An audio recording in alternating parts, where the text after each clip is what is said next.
বন্ধুদের আড্ডায় ফ্যান্টাসি ঘরানার সাহিত্য কিংবা সিরিজ নিয়ে আলোচনা হলেই প্রথমে চলে আসবে Harry Potter, the Witcher, game of Thrones, Narnia এবং পাইরেটস অব দ্য ক্যারিবিয়ানের নাম। প্রসঙ্গ যখন ফ্যান্টাসি উপন্যাস ঘিরে, তখন অবধারিতভাবে উঠে আসবে লেখক টোলকিনের অমর সৃষ্টি দ্য লর্ড অফ রিংসের নাম। কাগজে বই কিংবা সেলুলয়েডের ফিতা, সব জায়গাতেই চিরস্মরণীয় হয়ে আছে এই ফ্র্যাঞ্চাইজিটি। বন্ধুত্ব, ভালোবাসা, প্রতিহিংসা, ক্ষমতা লিপ্সা, জাদুবিদ্যা এবং বিভিন্ন জাতিগোষ্ঠীর অনুপম মিশ্রণে গঠিত এই ফ্র্যাঞ্চাইজির কল্পকাহিনী যেন বাস্তবকেও অনায়াসে হার মানাতে সক্ষম। 2001 সালে প্রথিতযশা পরিচালক Peter Jackson the Lord of the Rings ফ্র্যাঞ্চাইজির প্রথম পর্ব the Fellowship of the Rings সিনেমার মাধ্যমে এই ট্রিলজিকে রূপালী পর্দায় নিয়ে আসেন। দর্শক এবং সমালোচক সব মহলেই প্রশংসাও কুড়িয়েছে এটি। তবে এই ট্রিলজির সাফল্যের পেছনে রয়েছে অজানা সব গল্প। শুরুতেই ঠিক করা হয়েছিল মিরা ম্যাক্স প্রোডাকশন হাউসের অধীনে তৈরি হবে এই সিনেমা। মূলত প্লটকে ভাগ করা হবে দুই ভাগে, অর্থাৎ দুটি সিনেমায়। কিন্তু বাজেট স্বল্পতার কারণে পরে এটি চলে যায় ওয়ার্নার ব্রোসের অধীনে। এই ট্রিলজিতে সারুমনের ভূমিকায় অভিনয় করা ক্রিস্টোফার লি প্রথমে মহান জাদুকর গ্যান্ডালফের চরিত্রে দায়িত্ব পালন করতে চেয়েছিলেন। সিনেমা করার আগে তিনি সবগুলো বই বারবার করে পড়েছিলেন। পুরো ট্রিলজিতে তিনিই একমাত্র ব্যক্তি যিনি লর্ড অফ দ্য রিংসের স্রষ্টা J.R.R. টোলকিনের সাথে সরাসরি সাক্ষাৎ করে কথা বলেছিলেন। স্কটিশ অভিনেতা শন কনরিকে গ্যান্ডালফের চরিত্রে অভিনয়ের জন্য প্রস্তাব দেওয়া হয়েছিল। এমনকি বলা হয়েছিল ট্রিলজির মোট আয়ের 15% দেয়া হবে তাকে। কিন্তু তিনি এই রহস্যময় চরিত্রের জটিলতা বুঝতে না পারায় এই চরিত্র থেকে সরে দাঁড়ান। এরপর এই চরিত্রে দেখা যায় সাইয়ান ম্যাককেলানকে। উত্তরের বনরক্ষী অ্যারাগর্ন চরিত্রের জন্য Nicolas Cage, Stuart Townsend, Russell ক্রোয়ের মতো অভিনেতাদের কাছে গিয়েছিলেন পরিচালক। কিন্তু কেউ তাতে সাড়া না দিলে শেষমেশ তা গিয়ে পৌঁছায় অভিনেতা ভিগো মর্টেন্সের হাতে। এছাড়া প্রখ্যাত আমেরিকান অভিনেতা জ্যাক গিনেলহাল অডিশন দিয়েছিলেন ফ্রোডো চরিত্রের জন্য।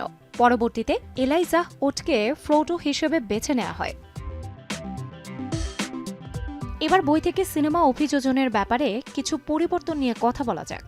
ট্রিলজিতে ফ্রোডোর সাথী হিসেবে 4 জন হবিটকে গল্পে স্থান দেওয়া হয়েছিল, কিন্তু বইয়ে ছিল 5 জন হবিট।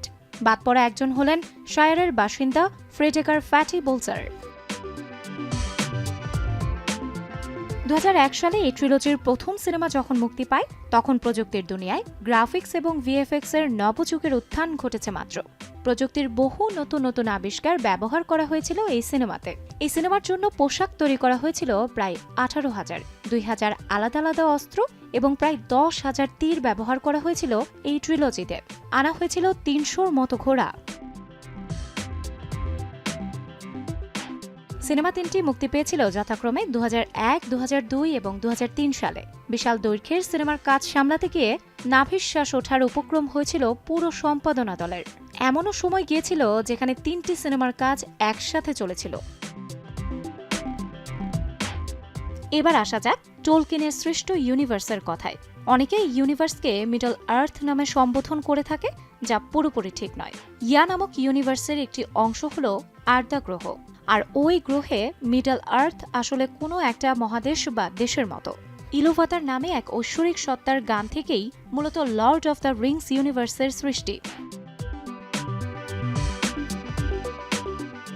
এই ফ্র্যাঞ্চাইজিতে মোট 7 প্রকার ভাষার অস্তিত্ব লক্ষ্য করা যায়, যার মধ্যে উল্লেখযোগ্য হল এলফদের ভাষা সিন্দারিন এবং কুইনিয়া, সাউরনের ভাষা ভালারের ভাষা এন্টিশ, ডোর্ফদের গোপন ভাষা Khuzdul. The Lord of the Rings ট্রিলজির বক্স অফিস সাফল্য ছিল অবাক করার মতো। প্রতিটি সিনেমার বাজেট ছিল $93 মিলিয়ন কাছাকাছি। বক্স অফিস কালেকশন থেকে জানা যায় একটি সিনেমা সে সময় আয় করে প্রায় $970 মিলিয়ন। 3 সিনেমার মোট বক্স অফিস কালেকশন ছিল $2.9 বিলিয়ন।